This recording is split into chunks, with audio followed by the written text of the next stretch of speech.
Hello, Peter here and welcome to Total IELTS. In today's video lesson, I'll be looking at the IELTS reading test and how to avoid making these 5 mistakes.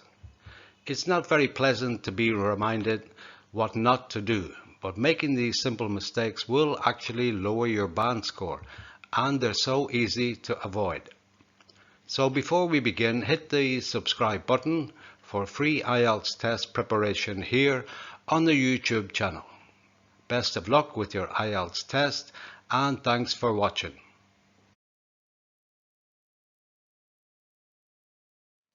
The first mistake to avoid is actually not knowing and practicing the test.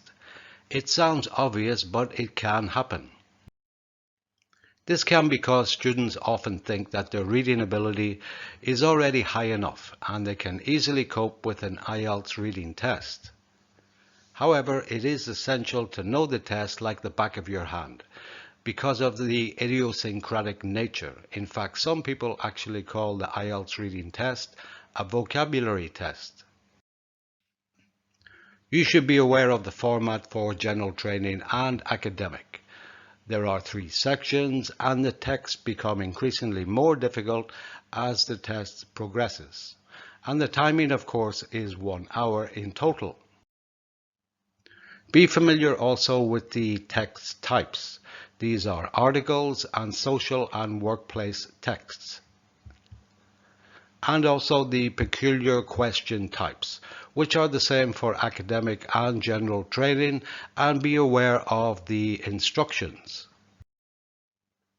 So the best way to get to know the test is using Cambridge English IELTS past papers, because other sources can be unreliable.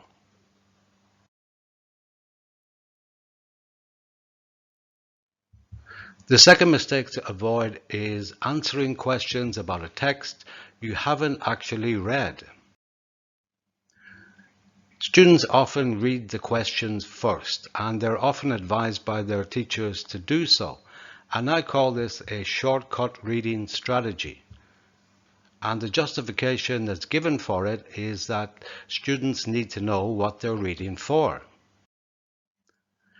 When they employ this strategy, they read the questions first, then scan the text for the answers, often trying to match the words and phrases from the questions to the text.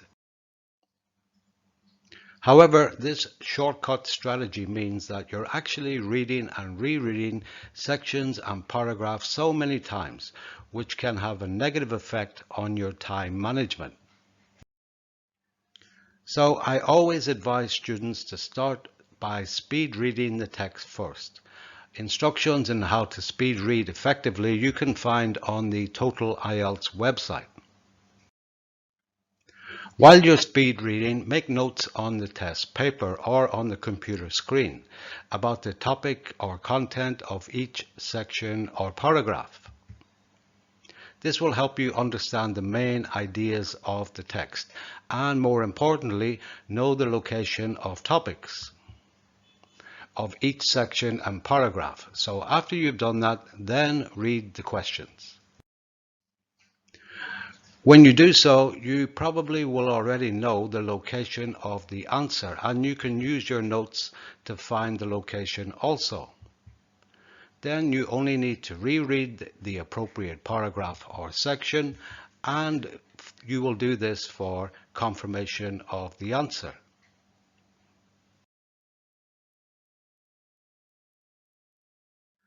And the third mistake to avoid is matching words. This is part of the so-called shortcut strategy, where students read the question first with, of course, no idea of what the text and the different sections or paragraphs are actually about. They highlight the key word or words in the questions, then search the text matching the words, and when they do find a match, they decide, oh, that must be the answer. But it ain't necessarily so, because of the IELTS practice in the reading test of using synonyms and paraphrase. Let's look at an example. Here the matching headings question type, and the heading number 2 here is Aviation Disaster Prompts Action. Paragraph A, an accident that occurred in the skies over the Grand Canyon. So it is not possible to match the word disaster. Instead, there is a synonym, accident. Let's go a little further, and these three words actually cannot be matched in the text. As we said before, disaster is accident, aviation in the skies, and prompts resulted in. Another issue with trying to match words is the words can actually occur in the text many times. So the time spent matching, then selecting the correct answer is very lengthy. Here students are looking for the answer and not reading for meaning.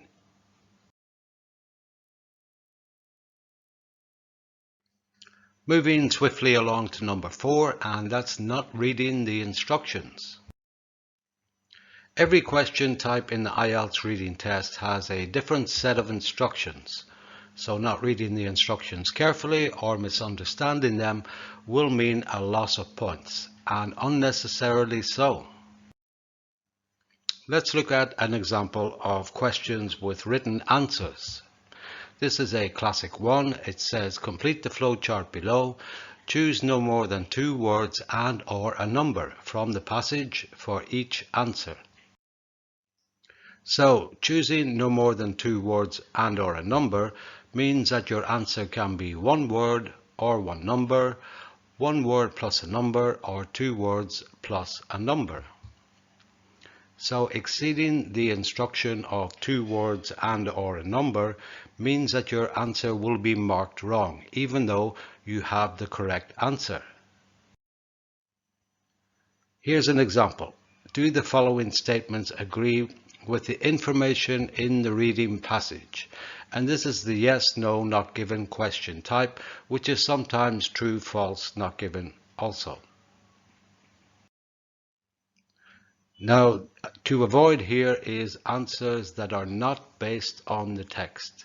Don't try to use your own background knowledge, even though you might think you are a subject matter expert. Also, don't overthink the options for this question type. And on the answer sheet, write yes or why. Don't write true. It sounds absurd, but I've actually seen this quite a few times. For detailed instructions and strategies for this question type, check out the Total-IELTS website.